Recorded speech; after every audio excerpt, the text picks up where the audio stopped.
mau satukan hati, kita mau berdoa ke firman. Kami bersyukur pagi hari ini Tuhan, ketika kami boleh ada di tempat ini, kami percaya tidak ada kata kebetulan dalam kamus Tuhan. Tuhan, kalau kami boleh ada pagi hari ini, Tuhan mau berbicara buat setiap kami. Tuhan mau kami belajar apa isi hati Tuhan buat setiap daripada kami. Tuhan, ini kami dengan setiap kelemahan kami, pagi hari ini kami butuh kebenaran firman-Mu. Kami mau belajar kebenaran firman-Mu, dan kami mau taruh kebenaran firman-Mu itu di hati kami yang paling subur Tuhan. Supaya kami bukan hanya sebagai pendengar, tapi kami mau jadi pelaku dalam kebenaran firman-Mu. Terima kasih Bapak, terpuji nama-Mu. Di dalam nama Yesus kami siap untuk belajar kebenaran firman Tuhan pagi hari ini. Amin. FGB, be strong in the Lord. Ya, saya pagi hari ini dikasih tugas, cuma dikasih waktu juga. Waktunya sangat pendek, 25 menit. Tapi saya percaya begini, saya kasih judul ini The Man of God, karena saya percaya bahwa setiap kita ini pria-prianya harus kenal dengan siapa kebenaran yang sejati yang memerdekakan hidup kita. Saya mungkin nanti nggak banyak seperti mau mengajar bapak atau ibu di tempat ini, karena saya tahu banyak yang lebih senior daripada saya, tapi saya banyak cerita dan saya banyak mengalami dari apa yang saya alami ini untuk saya boleh bahagia.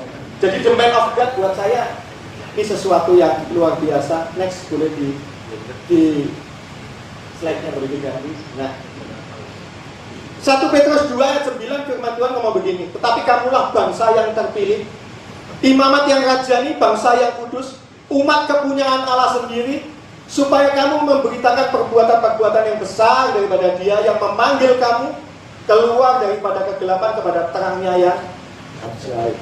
Saya percaya setiap kita sudah ngalamin ini, ya. Kita dipanggil untuk keluar daripada kegelapan, termasuk saya. Saya kenal Tuhan secara pribadi juga melalui wadah ini. Kemarin juga saya kesaksian sudah bilang bahwa dulu saya dari Katolik, yang mungkin Katolik yang hanya KTP saja. Saya hanya ke gereja hanya karena ida yang luar biasa, karena saya sebagai suami dia ikut ya. Tapi saya mengenal bahwa saya butuh Tuhan dalam hidup ini, karena saya melalui sebuah proses bagaimana ketika saat itu apa yang saya anggap bisa menolong saya yaitu uang, ternyata kuasanya cuma terbatas gitu. Karena saya benar-benar dari orang yang susah. Saya anggap orang kalau punya uang itu segala urusan beres, tapi ternyata apa yang saya pikirkan itu ternyata kuasanya cuma sekian. Dan saya ketika saat itu saya dipanggil oleh orang full gospel yang gigih, yang saat itu mengenalkan saya dengan wadah ini, dan awalnya saya anggap kalau nggak stres, kalau nggak kena urusan, ngapain ketemu dengan orang-orang yang kayak gini.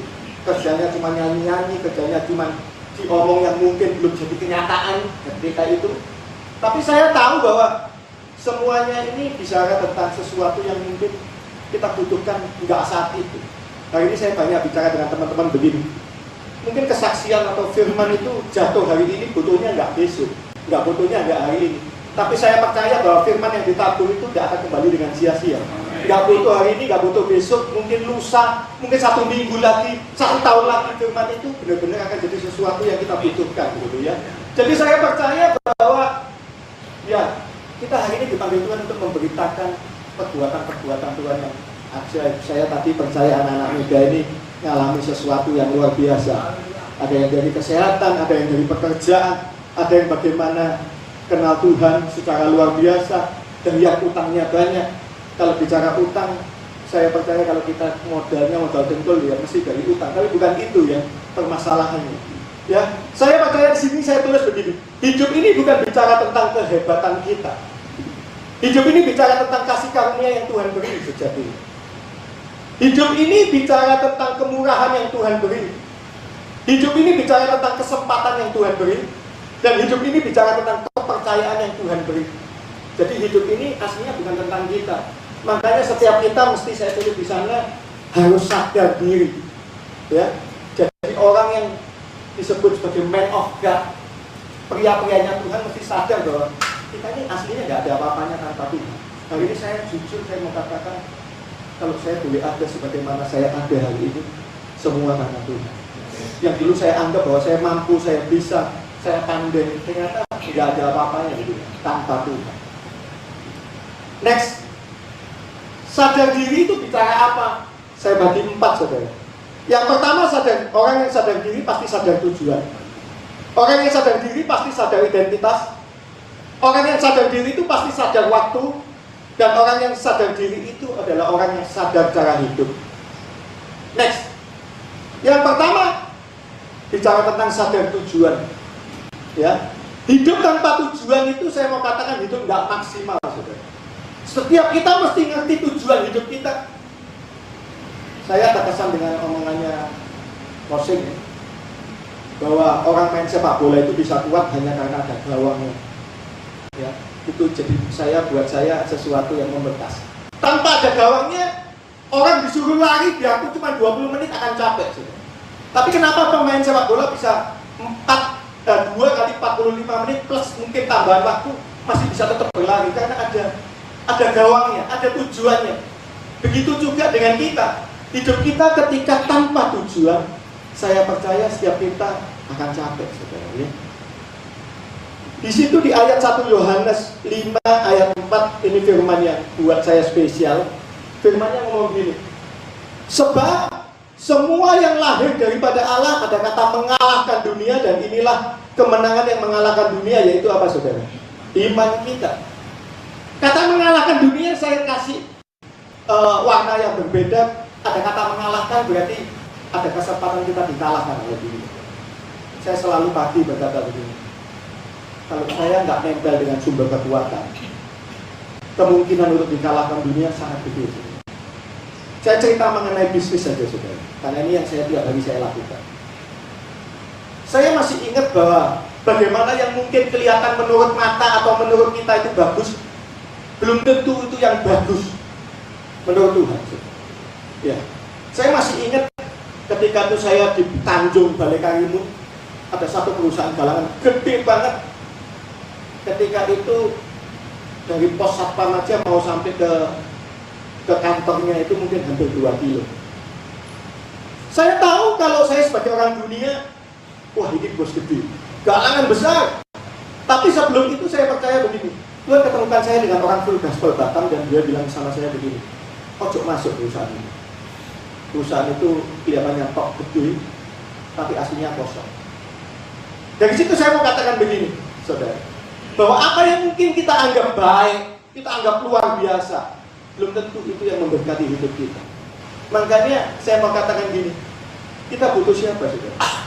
Kita butuh sumber kekuatan, kita butuh iman kita. Begitu juga sebaliknya yang mungkin kelihatannya nggak baik menurut kita. Saya punya pengalaman bagaimana perusahaan yang dulunya kelihatannya orang bilang jual-jual luar biasa, sama saya menganggap sebelah mata, tapi hari ini Tuhan pakai sebagai saluran berkat yang luar biasa buat perusahaan saya. Jadi dari sana saya mau katakan begini, bahwa hidup ini adalah sebuah pertempuran, dan itu butuh apa, saudara? Butuh iman kita untuk mengalahkan itu. Saya percaya gini, saya selalu katakan gini, dunia nggak mungkin kasihani kita. Dunia ingin kita supaya kalah. Dunia ingin supaya kita ini nggak jadi berkat buat banyak orang. Kalau kita bisa jadi berkat itu semua karena Tuhan menginginkan kita, bukan dunia menginginkan kita. Bagaimana kita bisa jadi berkat untuk banyak orang? Itu kita harus nempel pada sumber kekuatan. Makanya setiap kita mesti mengerti, sadar tujuan kita hidup, bahwa Tuhan mau pakai kita untuk jadi berkat. Karena tadi kan firman-Nya jelas bahwa Tuhan panggil kita untuk jadi berkat buat banyak orang. Next, yang kedua. Yang kedua adalah sadar identitas. Kejadian 1 ayat 27 firman Tuhan ngomong begini, maka Allah menciptakan manusia menurut gambarnya. Menurut gambarnya Allah diciptakannya dia laki-laki dan perempuan diciptakannya mereka. Bahwa setiap kita ini diciptakan menurut gambar Allah. Saya tulis di sana sifat dan karakter Tuhan menjadi sifat dan karakter kita. Saya bersyukur saya kumpul John. Ya beberapa waktu yang lalu saya mungkin nggak cerita sama Positi, tapi saya tahu dia cerita bahwa dia dibesarkan oleh keluarga yang takut akan Tuhan. Saya percaya itu identitas orang tua yang dibawa pada anak. Setiap daripada kita perlu itu gitu. Saya selalu ngomong dengan teman-teman yang muda-muda yang di gereja saya ngomong begini. Kita ini hebat di luar tanpa hebat di dalam percuma. Ketika kita hebat di luar, pekerjaan baik, semuanya baik. Tapi ketika kita di keluarga nggak baik, gojek, percuma. Pria itu mesti baiknya di dalam dulu, otomatis di luar pasti baik, karena itu efeknya. Tapi kalau di luar baik, tapi di dalam nggak baik, sia-sia. Saya percaya itu identitas yang harus kita bawa. Karena identitas kita itu kadang-kadang dilihat oleh orang yang di sekeliling kita. Bagaimana orang yang di luar itu lebih gampang untuk hormat dengan kita, untuk lebih luar biasa dengan kita. Oh, kamu hebat ya? Enggak. Yang hebat itu ketika istri, anak, mungkin teman-teman yang di sekitar kita menganggap bahwa kita ini memang benar-benar takut dengan Tuhan. Otomatis yang di luar itu mengikuti. Saya percaya itu identitas yang harus kita bawa. John ngomong bahwa dia dilahirkan oleh keluarga yang takut akan Tuhan. Tapi juga sudah disampaikan bagaimana dia belajar pelayanan itu dari kecil. Saya percaya itu identitas yang perlu kita bawa sebagai orang tua. Di pekerjaan sama, saudara. Hari ini saya cuma ketika melalui wadah ini saya belajar dulu. Saya harus melakukan bukan untuk manusia. Saya belajar bekerja melakukan untuk Tuhan. Hari ini mungkin untungnya tipis atau mungkin bisa bantu dia tanpa untung yang gede, tak lakuin. Makanya di dunia perkapalan hari ini banyak orang yang bilang yang susah-susah kasih margin aja pasti beres. Yang mepet-mepet kasihkan dia aja pasti beres. Dan di dunia perkapalan banyak orang yang ngomong bahwa saya ini pendetanya, saudara. Puji Tuhan. Jadi kalau kumpul dengan mereka, wis pendetanya datang. Enak, saudara. Kalau pendeta itu kan dianggapnya gak bujuan, jangan ditawar, saudara. Soalnya gak mungkin ngegok. Puji Tuhan, saudara. Makanya saya bilang begini, identitas perlu dibawa, saudara. Ketika kita bisnis jangan dianggap gini. Kalau kita bisnis, ya itu beda dong. Mau kita kerja, kalau kita waktunya pelayanan ketika ketemu dengan ini, lah ini yang harus identitas kita jelas. No, buat saya justru melalui ini kita belajar. Saya percaya anak-anak muda juga belajar bahwa melalui wadah ini, melalui Tuhan kumpulkan kita dengan ini, kita belajar. Itu jadi berkat bukan hanya di sini, karena tujuan kita jadi berkat di marketplace. Bagaimana ketika di pekerjaan orang lihat Tuhan dan mimpi. Yang ketiga yaitu sadar waktu, saudara. Ya. Waktu itu bicara tentang kesempatan atau momentum, saudara. Saya mau katakan kalau bicara tentang waktu, saya percaya ini bicara tentang skala prioritas. Setiap kita waktu yang Tuhan beri pasti sama. Pertanyaannya bukan itu, saudara. Pertanyaannya cuma satu. Bagaimana kita pakai waktu kita yang Tuhan beri yang sama ini, itu yang membedakan, saudara. Ya, saya cerita ini bukan masuk apa-apa, saudara. Tapi saya sejak lahir baru melalui wadah ini saya belajar. Setiap pagi saya baca firman. Saya tahu seperti tadi yang saya sampaikan bahwa baca firman itu kadang-kadang kita baca itu banyak nggak ngertinya awalnya, saudara. Tapi saya baca terus karena saya percaya begini, saudara. Apa yang kita butuh itu tidak pernah kembali sia-sia, yaitu, saudara. Dan saya tahu begini, kalau saya tidak butuh hari ini, suatu ketika itu pasti saya membutuhkan karena itu firman Tuhan gitu. Itu kekuatan kita gitu, saudara. Makanya saya bilang begini, setiap kita mesti sadar waktu, saudara. Karena waktu itu bicara tentang kesempatan yang Tuhan beri, kepercayaan yang Tuhan beri. Bagaimana kita bisa dipercaya di waktu yang notabene gratis, tiap orang sama, itu yang menentukan bagaimana hidup kita ke depan. Saya percaya setiap kita kalau hari ini masih boleh pelayanan, masih boleh wadah di wadah full gospel, masih ikut member meeting, itu sesuatu yang menurut saya belajar tentang manajemen waktu. Karena apa, saudara? Banyak daripada kita mungkin hari ini kita merasa ngapain harus datang ke tempat ini ngomongin waktu liburan. Tuhan nggak bilang hari ini kalau kamu nggak datang hukumannya ini, enggak, saudara. Saya selalu katakan itu semua bicara tentang pembelajaran untuk hidup kita. Stabilitas kita gimana, saudara? Kita tempat Tuhan. Makanya saya bicara gini, selagi ada kesempatan, lakukan dengan baik. Karena kita nggak ngerti kapan waktunya itu akan tiba, saudara. Saya punya teman, saudara. Ya, saya nggak usah sebut nama, tapi mungkin banyak orang yang nanti akan tahu. Ujiannya banyak, saudara. Ujiannya banyak. Kalau untuk berobat aja nggak kurang, saudara. Ya. Semuanya serba tercukupi, saudara. Masih usianya masih di bawah saya, saudara. Tapi beberapa waktu yang lalu akhirnya berangkat, saudara. Tak ajak berkali-kali, saudara. Ayo ikut, ayo ikut. Dia merasa bahwa mungkin wasting time, saudara. Karena buat dia semuanya sudah cukup, saudara. Semuanya bisa, saudara. Tapi saya dari sana saya cuma belajar begini, saudara. Untuk kita tidak punya waktu itu, kadang-kadang kita tidak punya kesempatan untuk tahu kapan itu waktunya. Makanya selagi ada waktu hari ini, belajar untuk jadi berkat melalui apa, saudara? Apa yang Tuhan percayakan, yaitu yang gratis, yaitu waktu, saudara. Saya percaya ini pembelajaran yang terbaik, yaitu ketika kita ada di fellowship, kita ada ketika percaya ini waktu yang kita buang ini, saya percaya nggak akan sia-sia, saudara. Mungkin hari ini ditabur dengan sesuatu yang kita nggak perlu, saudara.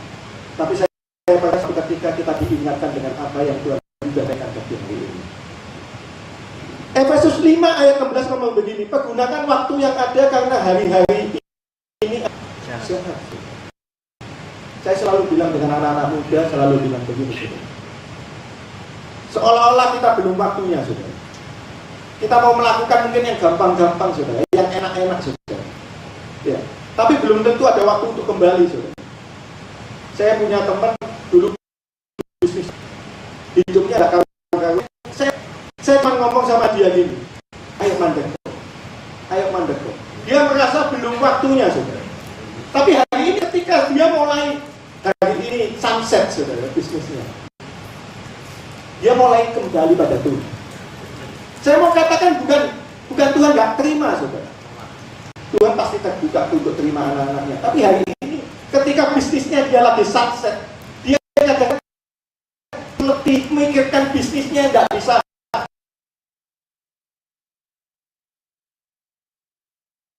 Ini dia ngomong begini, aku sudah mati-matian, sudah hancur-hancuran untuk bisnis, tapi ya tetap seperti ini aja. Saya mau katakan begini, saudara, mungkin Tuhan terima kita, tapi kita nggak boleh main-main dengan apa yang Tuhan berikan dengan waktu. Kadang-kadang mungkin kita nggak bisa kembali, saudara. Ketika saya mohon maaf, mungkin di sini nggak ada banyak orang yang ketika bisnisnya hari itu lagi kondisi down sekali, dia sudah nggak punya spirit untuk melayani, nggak punya spirit untuk apa, kan apa? Dia benar-benar bingung dengan apa yang ada dalam bisnisnya, apa yang ada dalam hidupnya, utangnya nggak di mana-mana, saudara. Memang saya akan begini, saudara. Kalau hari ini setiap kita sudah diberi berkat oleh Tuhan, puji Tuhan. Ini berkat yang terbaik, yaitu apa, saudara? Waktu. Terakhir, saudara. Terakhir. Yang keempat, saudara, yaitu sadar tentang cara hidup. Efesus 5 ayat 15 ngomong begini, karena itu perhatikanlah dengan seksama bagaimana kamu hidup. Janganlah seperti orang bebal, tetapi seperti orang arif. Saudara, apa bedanya orang bebal dan orang arif, saudara? Ya, orang bebal dan orang arif itu bedanya adalah kesadaran mereka terhadap 3 hal itu, saudara. Ya, 3 hal ini yang tadi sudah saya bagikan tadi. Bedanya orang bebal dan orang arif itu kesadaran mereka terhadap tujuan mereka hidup, identitas yang mereka bawa ketika mereka hidup, dan waktu yang mereka punya ketika kita hidup. 3 hal ini yang membedakan orang arif dan orang bebal. Saudara, saya kalau pelayanan di pria, saya selalu ngomong begini, pria itu kelihatannya hebatnya luar biasa. Kalau nggak punya masalah, seperti gemuk, saudara, ngembangnya luar biasa. Tapi ketika punya masalah, kerupuk itu kalau dikasih air, kempes jadi cuma kecil begini, saudara. Ya, makanya saya bilang begini, pria itu mesti sadar bahwa kita ini nggak terlalu kuat-kuat amat. Makanya mesti sadar bahwa kita ini butuh sumber kekuatan, karena kita ini sumbernya yang Tuhan mau turunkan untuk keluarga dan anak-anak. Kalau kita kondisinya benar-benar hari ini di dalam tracknya Tuhan, saya percaya kita akan sadar terhadap tujuan hidup kita, bahwa kita ini diberkati untuk jadi berkat untuk anak-anak, untuk istri, untuk karyawan, untuk banyak orang. Yang kedua, kita sadar akan identitas kita yang kita bawa untuk orang di sekeliling kita. Orang harus lihat kita sama dengan orang yang lihat Tuhan dalam hidup kita. Ini yang paling penting. Yang ketiga adalah ada waktu. Karena ini sesuatu yang gratis, yang benar-benar dianggap bahwa waktu itu adalah genggaman kita. Mau pakai apapun, terserah kita. Biarlah pagi hari ini, sharing ini menguatkan setiap kita, bahwa setiap kita ini sejatinya nggak kuat-kuat amat tanpa Tuhan. Kita butuh Tuhan dalam hidup ini. Amin. Kita berdoa, saudara. Kami bersyukur Tuhan, kalau pagi hari ini hambamu sudah sharing, hambamu tahu Tuhan yang akan menyempurnakan setiap sharing ini buat setiap daripada kami. Tuhan yang paling tahu mengenai kebutuhan kami. Kami percaya Tuhan, Tuhan menginginkan kami jadi pria-priamu. Tuhan mau pakai kami Tuhan di keluarga, di pelayanan, di pekerjaan, supaya namamu dipermuliakan melalui hidup kami pria-priamu Tuhan. Terima kasih Bapak. Kami percaya firman ini ditabur tidak akan kembali dengan sia-sia. Dan setiap daripada kami diberkati dengan kebenaran firman Tuhan pagi hari ini. Terima kasih Bapak. Terpuji namamu. Di dalam nama Yesus kami sudah berdoa dan mengucap syukur. Amin. Thank you. Tuhan Yesus berkati.